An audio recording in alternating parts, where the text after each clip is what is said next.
요한계시록 우리 3장 14절로부터 22절까지 말씀이에요. 3장 14절로부터 22절까지 말씀, 언제나 그래왔듯이 14절부터 20절까지 말씀은 제가 먼저 봉독하고요, 21절과 22절 말씀은 함께 한 목소리로 봉독하도록 하겠습니다. 14절입니다. 라오디게아 교회의 사자에게 편지하라. 아멘이시요 충성되고 참된 증인이시요 하나님의 창조의 근본이시니가 이르시되, 내가 내 행위를 아노니 내가 차지도 아니하고 뜨겁지도 아니하도다. 내가 차든지 뜨겁든지 하기를 원하노라. 내가 이같이 미지근하여 뜨겁지도 아니하고 차지도 아니하니 내 입에서 너를 토하여 버리리라. 내가 말하기를 나는 부자라 부유하여 부족한 것이 없다 하나 내 곤고한 것과 가련한 것과 가난한 것과 눈먼 것과 벌거벗은 것을 알지 못하는도다. 내가 너를 권하노니 내게서 불로 연단한 금을 사서 부요하게 하고 흰 옷을 사서 입어 벌거벗은 수치를 보이지 않게 하고 안약을 사서 눈에 발라 보게 하라. 무릇 내가 사랑하는 자를 책망하여 징계하노니 그러므로 내가 열심을 내라 회개하라.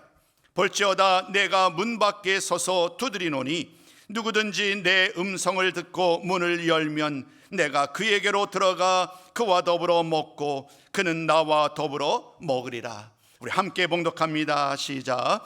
이기는 그에게는 내가 내 보좌에 함께 앉게 하여 주기를, 내가 이기고 아버지 보좌에 함께 앉은 것과 같이 하리라. 귀 있는 자는 성령이 교회들에게 하시는 말씀을 들을지어다. 아멘. 오늘도 귀하고 복된 날, 우리 일부 예배를 통하여 함께 예배를 드릴 수 있도록 인도하신 하나님 앞에 감사를 드립니다. 특별히 오늘은 라오디게아 교회를 향한 성령의 말씀이라는 제목으로 오늘 함께 말씀을 나누고자 합니다. 우리 서로 오늘도 인사 나누셨으면 좋겠습니다. 주님의 이름으로 환영합니다. 우리 서로 인사 나눌까요? 주님의 이름으로 찬양합니다. 한 번 더 인사 나눕니다. 주님의 이름으로 사랑합니다. 마지막 한 번 더요. 주님의 이름으로 축복합니다.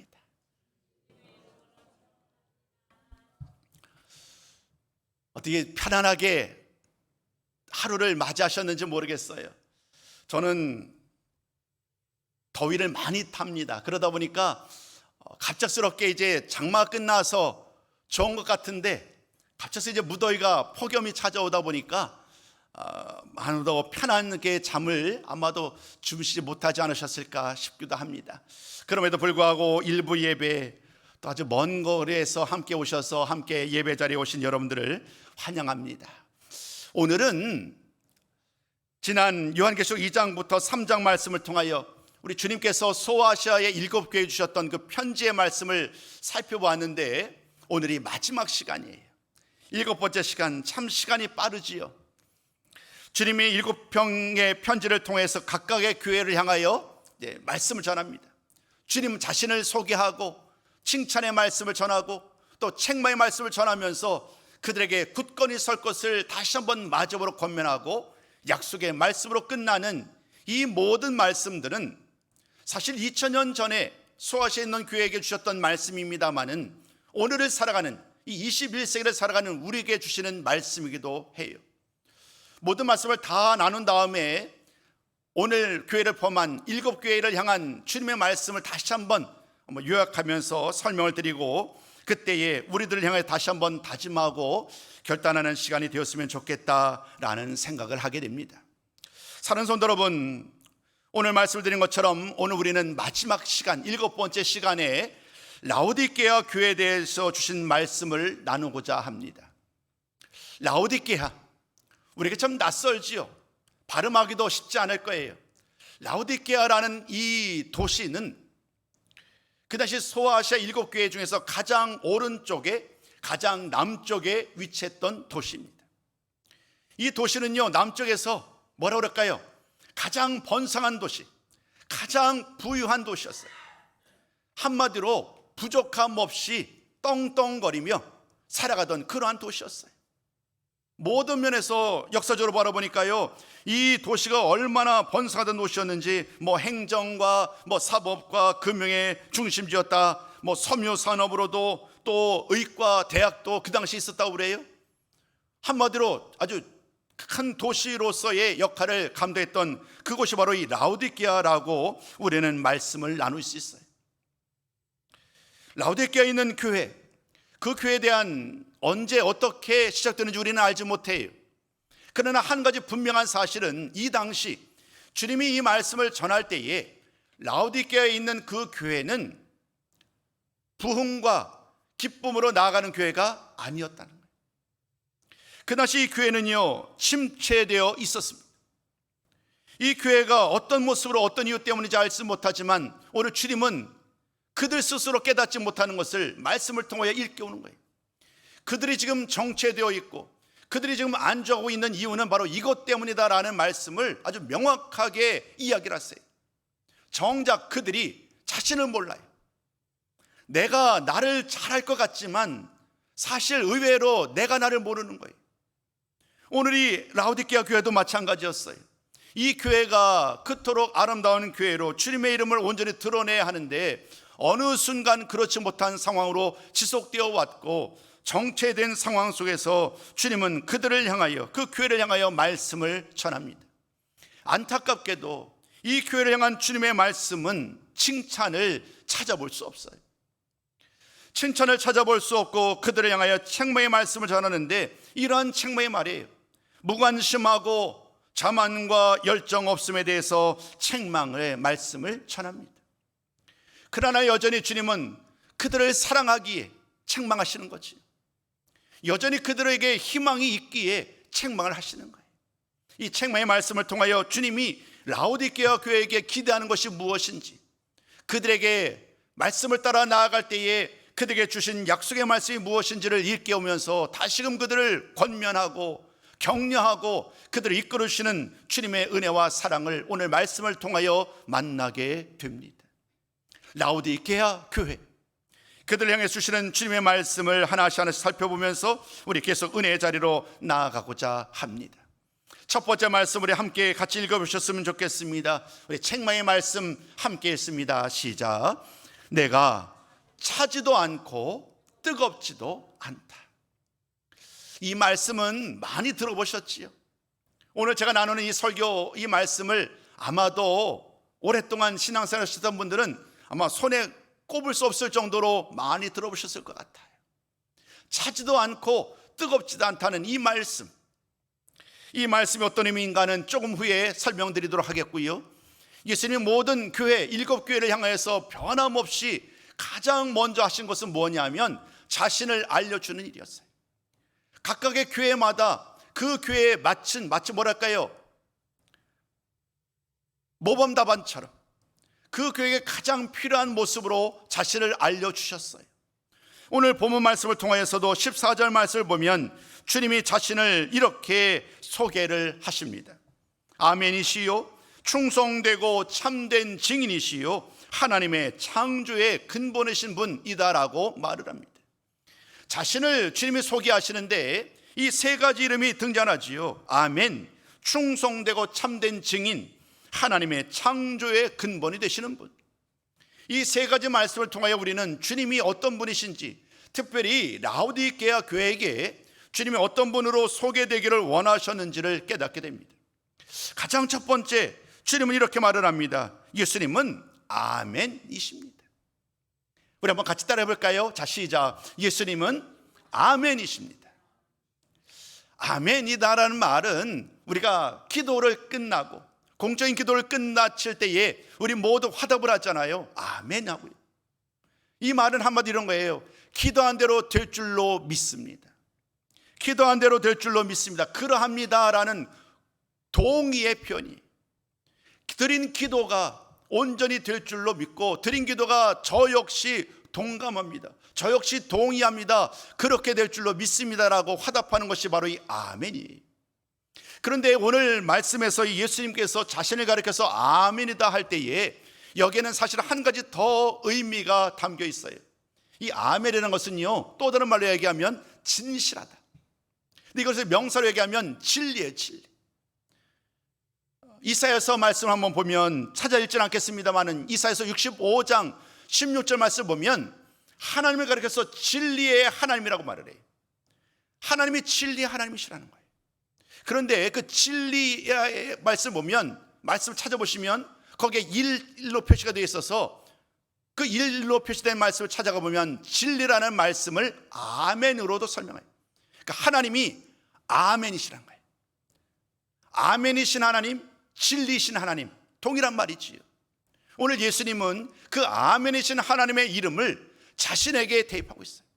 나 역시 하나님이 아멘의 하나님, 즉 진리의 하나님이시듯이 주님도 아멘의 예수님, 우리 주님도 진리의 예수님이시라는 거예요.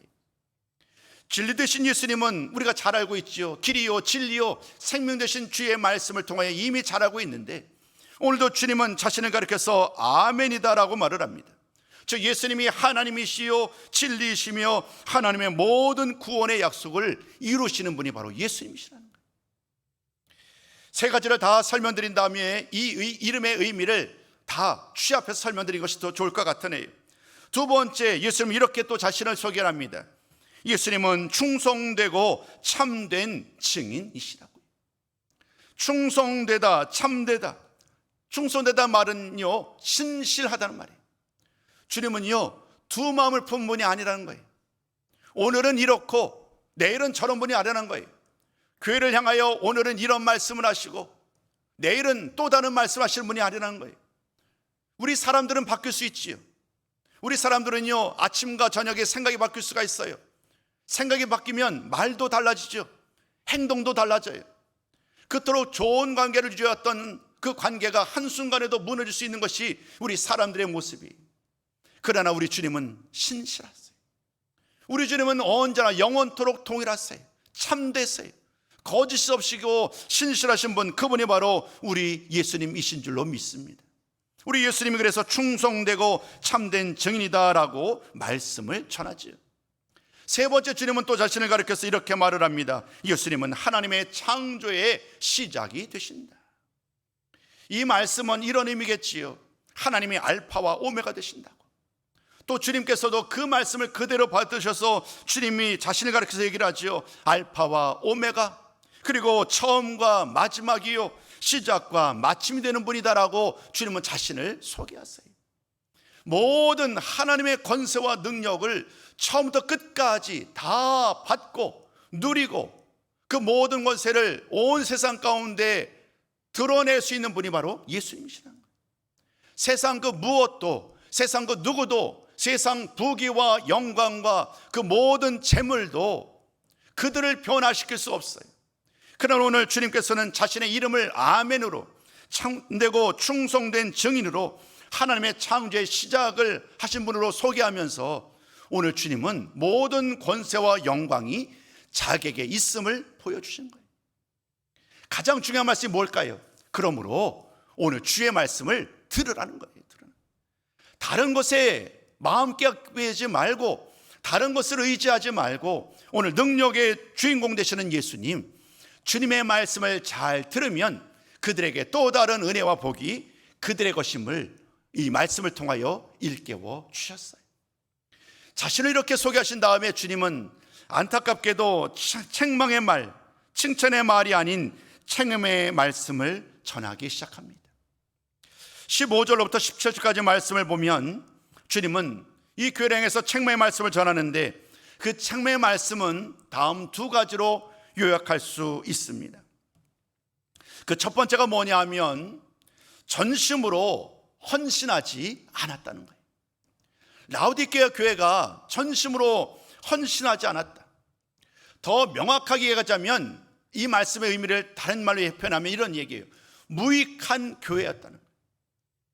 교회로서 해야 될 일이 있는데 마땅히 교회로서 온 세상 가운데 빛과 소금으로 드러나고 영혼을 구원하는 이 귀한 사역을 감당해야 되는데 이 교회가 안타깝게도 무익한 교회가 되고 말았다는 거예요.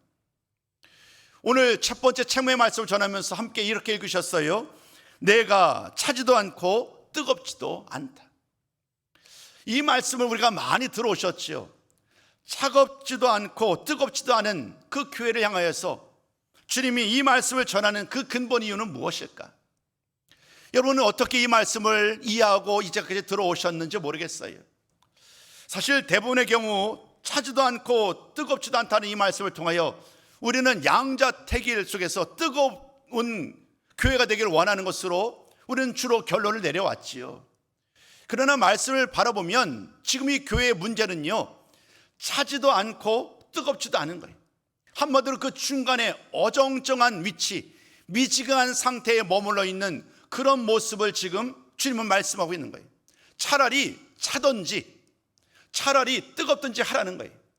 그러니까 오해 아닌 오해가 뭐냐면 주님은 차가운 것을 반대하지 않는다는 거예요. 차든지 뜨겁든지 하라는 이 말씀 속에서 주님은 지금 문제를 삼는 것이 뭐냐면 어정쩡한 위치에서 미지근한 모습으로 여전히 남아있는 지금 현재 그들의 위치, 그들의 영적인 상황을 책망하시는 거예요. 아주 명확하게 차갑든가 뜨겁든가 하면 그것 자체로 유익될 텐데 그렇지 못하다는 거예요. 주님의 말씀은요, 갑자기 하늘에서 떨어진 말씀이 아니에요. 모든 말씀들은요, 철저하게 그 시대상을 반영하고요, 그 위치, 그 자신들이 살아가고 있는 그 환경을 다 포함을 합니다. 오늘이 차지도 뜨겁지도 않다는 이 말씀을 통하여 이야기하는 것은 바로 이 라오디게아라는 이 도시의 이야기를 전하고자 하는 거예요. 라오디게아 교회는요, 라오디게아라는 이 도시는요, 부족함이 없는 도시였잖아요. 아주 부유한 도시였단 말이에요. 이 교회 역시 부유한 교회였어요. 그런데 한 가지 이 도시가 약한 것, 좀 부족한 것이 있었어요. 그게 뭐냐면 물이 부족한 물. 마음껏 수원지가 그곳에 있다고 한다면 물을 퍼서 뜨거운 물, 찬물을 마실 수 있을 것 아니겠어요? 근데 그렇지 못한 거예요. 그러다 보니까 여러분 아마 그림을 통해서 보셨든지 성지순례 하셨던 분은 아마 아실 텐데 물을 끌어올 수밖에 없는 거예요. 아주 먼 곳에서 물을 끌어올 수밖에 없는데 대표적인 곳이 바로 이 뜨거운 온천이 있는 도시가 바로 그 히아라볼리라는 도시가 그 주변에 있었어요. 그곳에서 수로를 통하여서 물을 공급해오는 거예요. 그것으로 충분하지 않았던 것 같아요. 이제는 좀 더 오른쪽 북쪽에 있는 여러분이 잘 아시는 것처럼 골레세라는 도시, 그곳에서 또 다시 수를 파서 돌아오게 합니다. 골레세는 좀 더 높은 지대에 있다 보니까 그곳에서 물은 차가운 물이었겠지요. 히에라볼리는요, 온천 도시였다고 그래요. 그곳의 물은 뜨거운 물이에요. 그리고 오늘 얘기됐던 골레세에 있는 그 물은 차가운 물이에요. 그런데 아무리 차가운 물이고 아무리 뜨거운 물이라고 할지라도 수로를 통하여서 이제 오늘 이곳 라오디게아에 도착하다 보면 그 물은 더 이상 뜨겁지 않아요. 그 물은 더 이상 시원하지 않아요. 그냥 미직지근한 물, 아무런 유익이 없는 그런 물로 되고 마는 거예요. 이러한 이야기를 오늘 주님은 인용하면서 그들의 모습, 그들의 신앙을 일깨우는 거예요. 여러분들의 신앙이 오늘 교회를 향해서 라오디게아 교회를 향한 그들의 신앙이 차라리 뜨겁든가 차면 그 자체로 유익하여서 많은 사람들을 시원하게 하고 많은 사람들을 편안하게 할 텐데 그냥 그 중간에 애매한 위치에 있는 과정 속에서 뜨겁지도 차지도 않은 그러한 미지근한 물로 말미암아 그 누구에도 유익을 끼치지 못하는 그러한 교회가 되고 말았다는 거예요. 여러분, 이 말씀을 통하여 주님은 말을 합니다. 아주 강력하게 주님은 이 말씀만으로도 참으로 무겁게 다가오는데요, 주님 아주 무서운 엄한 책망의 말씀으로 말씀을 이어가잖아요. 여러분, 우리 한번 보실까요? 16절 말씀 보세요. 16절 말씀은 이렇게 말을 합니다. 내가 이같이 미지근하여 뜨겁지도 아니하고 차지도 아니하니 내 입에서 너를 토하여 버리리라. 주님이 말을 하는 거예요. 토하여 버리라. 그냥 내 목에서 물로 넘어가고 싶은데 그 물이 너무나도 나에게 좋지 않은 거예요. 그러니까 차라리 토해버리는 것이 낫겠다라고 말할 정도로 이들의 상황이 참으로 심각한 지경이었어요. 주님은 모든 교회가 살아있는 교회, 참된 교회가 되어서 하나님의 이름을, 하나님의 말씀을 온전히 전하는 그러한 교회가 되기를 원하였는데 어느 순간 그들은 이러한 영향력을 더 이상 드러낼 수 없는 그런 무익한 교회예요. 그 무엇 하나 온전히 하나님께 영광을 돌리지 못하는 그러한 교회로 전락되고 말았고, 오늘 주님은 그러한 교회를 향하여서 다시 한번 살아있는 교회가 되어야 함을 이 말씀을 통하여 일깨워 주셨습니다. 두 번째, 그들을 향한 또 다른 책망의 말씀이 있습니다. 그 책망은 이와 같은 말씀으로 그들을 향해 말을 합니다. 자만과 허영으로 가득했던 교회라는 거예요. 여러분, 앞서 라오디게아라는 이 도시에 대해 설명드렸잖아요. 부유한 도시, 모든 면에서 부족함이 없는 그런 도시였어요. 그런 도시에 세워진 교회 역시 얼마나 부유한 교회였겠어요. 정말 부자 성도들이 그 교회에 있었을 것이고, 나름대로 그 지역사회에서 유지가 아마도 그 교회에 출석하였을 거예요. 남부럽지 않은 교회였단 말이에요. 재정적으로나 모든 사회적으로나 모든 면에서 부족함이 없는 그러한 교회였는데, 어느덧 주님의 말씀에 의하면 그러한 이유로 말미암아 어느 순간 자만과 허영 속에 빠지고 마는 거예요. 하나님 아버지 앞에 겸손히 나아가야 하는데, 늘 하나님의 도우심을 따라 나아가게 되는데, 그들은 이렇게 주장을 합니다. 나는 부자라서, 우리들은 부자라서 우리에게는 부족한 것이 없습니다. 이렇게 주장하는 그들을 향하여 주님은 정반대로 얘기를 합니다. 아니다라는 거예요. 그들은 부자가 아니라 참으로 가난한 자라. 실상은 비참하고 불쌍하고 가난하고 눈이 멀고 벌거벗은 성도요 교회다라고 주님은 책망의 말씀입니다. 자신을 모르는 거예요. 스스로 부자라고 부유하다고 주장하지만 주님은 그들을 향하여 보잘것 없는 사람, 그 무엇 하나 내세울 것이 없는 비참하고 가난한 사람이다라고 주님은 그들을 책망하세요. 물질적으로는 부유할 수 있을지 모르겠습니다만은 영적으로는 마치 가난하고 눈먼 사람들과 같았다고 말을 합니다. 놀랍게도요, 이 말씀은요 서문학교회와 정반대되는 말씀이에요. 두 번째, 주의 말씀을 살펴봤을 때 서문학교회의 가장 큰 칭찬이 뭐였느냐 하면, 그들은 사실 가난한 교회라는 거예요. 가난한 교회인데, 그런데 주님은 그 교회를 향해서 뭐라고 그러냐 하면, 그들은 참으로 부유한 교회, 풍족한 교회다라고 주님은 그들을 칭찬합니다.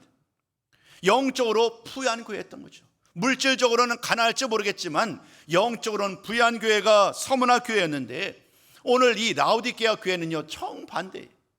물질적으로는 혹시 부유했을 수 있을지 모르겠지만, 그러나 영적으로는 가난하고 쓸모없는 그러한 삶을 살아가는 교회였다라고 주님은 책망의 말씀을 전합니다.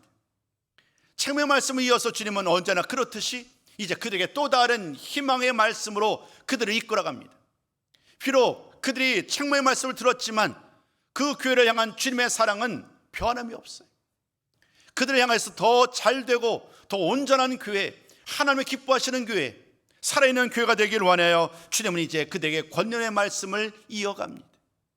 주님의 권면의 말씀은 어떤 내용일까요? 큰 두 번째, 주님의 권면의 말씀은 이와 같이 말씀합니다. 예수님에게 사서 부족한 것을 채우라고. 여러분 생각해 보세요. 이 말씀이 얼마나 중요한 의미가 있는지요. 이들은요 큰 부유한 사람이, 돈이 넉넉해요.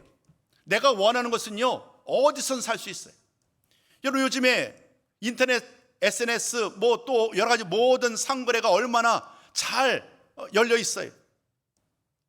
한마디로 이제는요 그냥 클릭 한 번이면 하루 사이에, 오늘 밤에 주문했는데 내일 새벽이면 물건이 도착해요.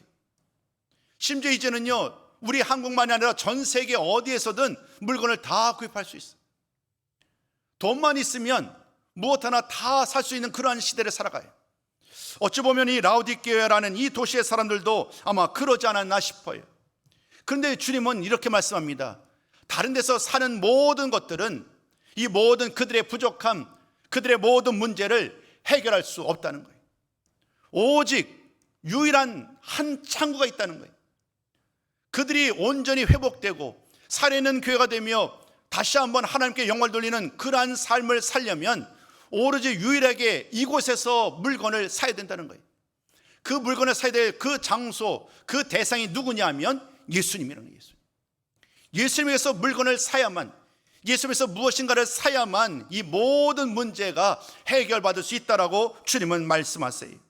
그 모든 가난하고 벌거벗고 눈먼 모든 문제가 해결받을 수 있는 그 모든 통로가 예수님이다라고 말씀하지요.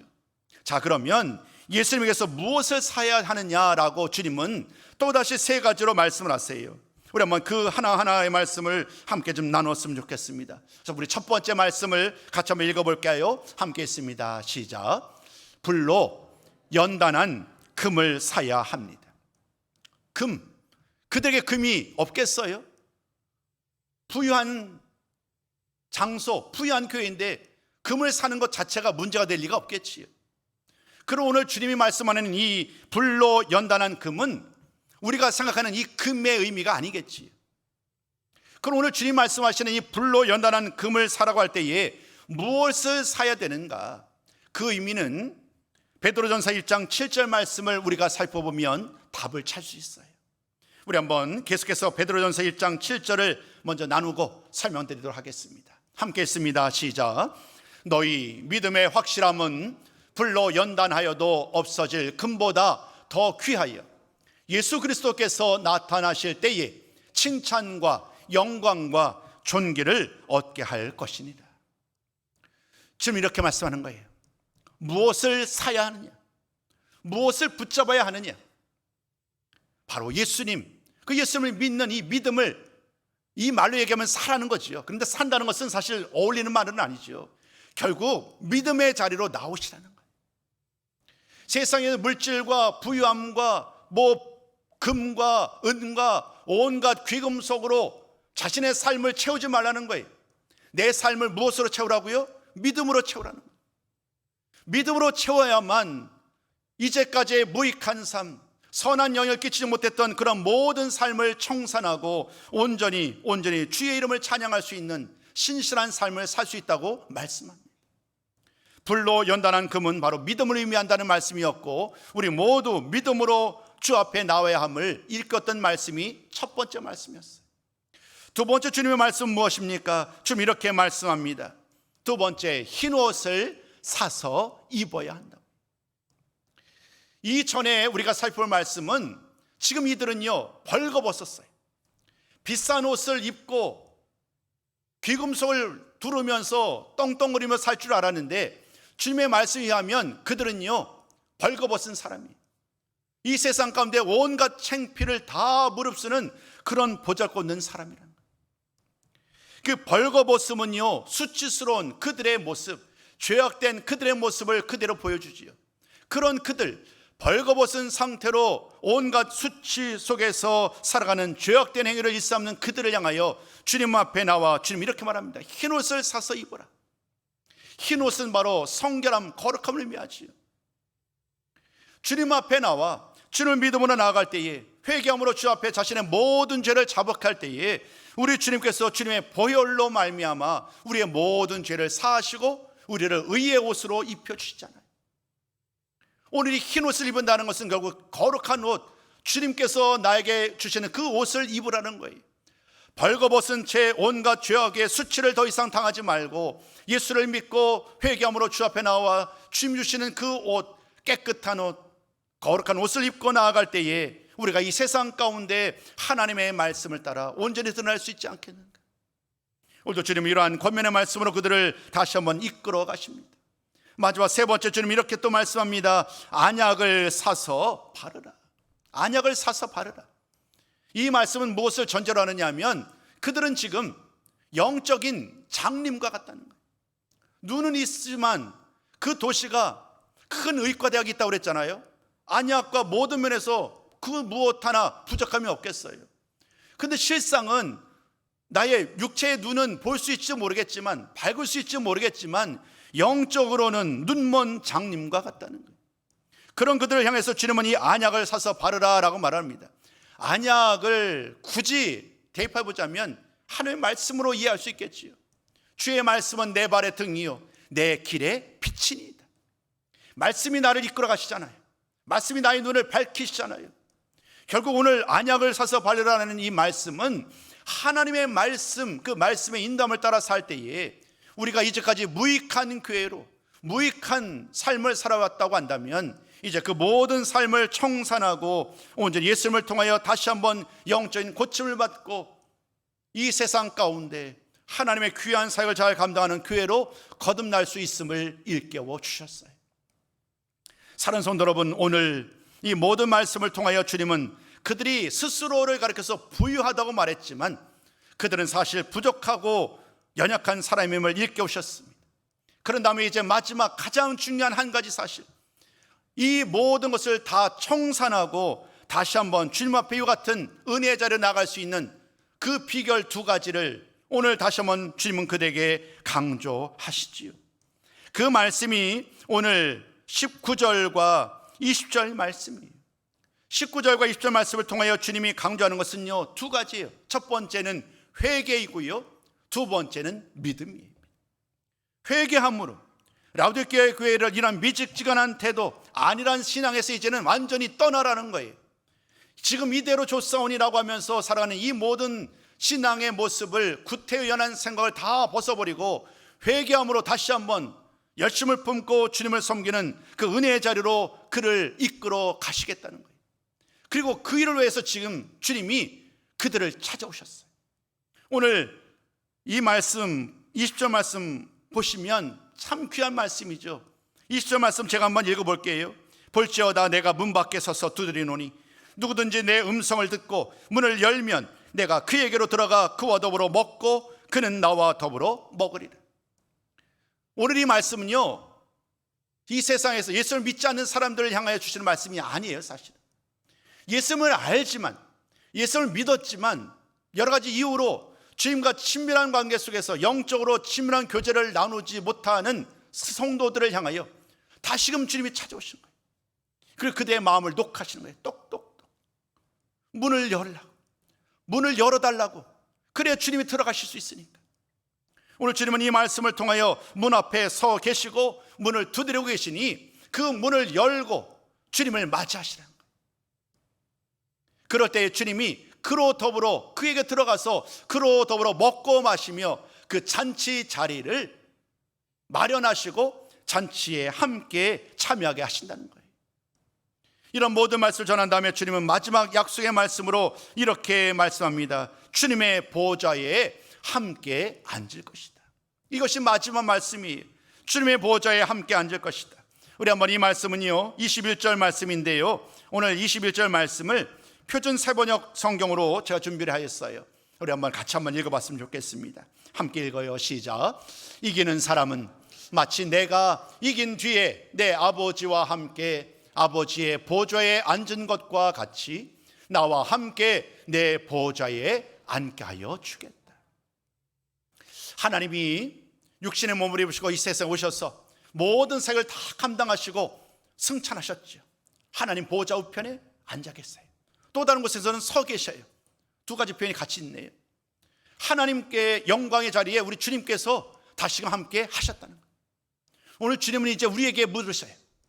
주님의 영광스러운 보좌에 오늘 주의 말씀을 따라 회개하며 믿음으로 화답하며 주의 말씀을 잘 감당하는 모든 성도들, 주님에서 우리의 마음을 녹할 때에 우리의 마음을 열고 주님을 받아들이며 주의 말씀을 따라 살아가는 모든 성도들에게 그들 역시 주님의 보좌에 함께 앉아서 이 모든 세상을 다스리는 권세를 그들에게 주시겠다. 여러분, 이 얼마나 놀라운 약속이에요.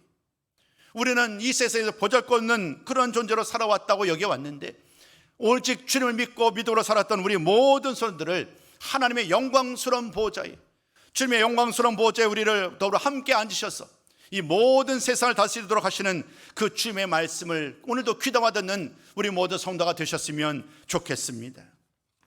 조금 말씀이 더 길어졌네요. 이제 결론의 말씀을 나누고자 합니다. 7주, 7주에 걸쳐서 말씀을 전했는데 각각의 교회 이야기를 짤막하게 한마디씩만 요약하고 말씀을 마무리하려고 합니다. 첫 번째 주에 에베소 교회에 대해서 살펴봤어요. 주님은 그 교회를 향해서 이렇게 말을 합니다. 예수님을 향한 첫사랑을 회복하십시오. 두 번째, 서머나 교회를 향해서는 칭찬의 말씀을 전했는데 장차받을 고난을 두려워하지 마십시오. 세 번째, 버가모 교회를 향해서 주님은 이렇게 말을 합니다. 타협하지 말고 진리를 지켜야 합니다. 두아디라 교회를 향해서는 얘기합니다. 우상 숭배에서 더 이상 타협하지 말라. 이제는 날마다 의롭게 살아가야 한다라고 말씀하셨지요. 또 사대교회를 향해서도 말을 합니다. 안일함에서 떠나서 마음을 굳건하게 하라. 흔들리지 말라는 거예요. 믿음을 굳건히 하라고 말씀하셨지요. 또 빌라델비아 교회, 이 교회를 향해서 박해 속에서 인내하면서 복음을 전하는 교회가 되어라. 오늘 라오디게아 교회를 향한 주의 말씀은 이와 같죠. 무익한, 그냥 안일한 신앙에서 떠나서 이제는 이 세상 가운데 선한 영향을 끼칠 수 있는 주님의 참된 교회가 되어야 한다. 이 모든 말씀은요, 오늘 나를 향한 이야기, 우리들을 향한 이야기고요, 우리 교회를 향한 이야기. 이 모든 말씀을 다시 한번 귀담아 들으시고 나를 향하여 주시는 말씀으로 아시고 이 말씀 따라 믿음으로 나아갈 때에 하나님께서 나를 통하여 참으로 하나님의 이름을 온전히 드러낼 수 있는 거룩하고 존귀한 성도요 교회로 우리를 이끌어 가실 줄로 믿습니다. 모두 그 주인공들 다 되시기를 주님의 이름으로 축복합니다.